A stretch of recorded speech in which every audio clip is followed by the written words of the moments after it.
নমস্কার। স্বরচিত কবিতা আবৃত্তি করে শোনাচ্ছি।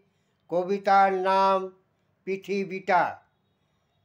কুমুদ চক্রবর্তী। পৃথিবীটা দুঃখের, শুধু হতাশার, এখানে আশা আছে, সফলতা নেই। আছে শুধু কান্নার অথই আঁধার। মানুষ এখানে শুধু স্বার্থ নিয়ে কাছে এসে ভালোবাসা দেয় জানিয়ে।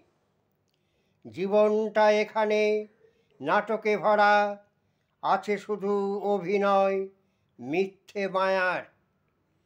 কাউকে দিয়ে কিছু করাতে হলে স্বার্থের কথা আগে ভাবে সকলে। এখানে দেবার নেই, আছে নেবার, কেউ কিছু দিলে পরে করে প্রচার। নমস্কার।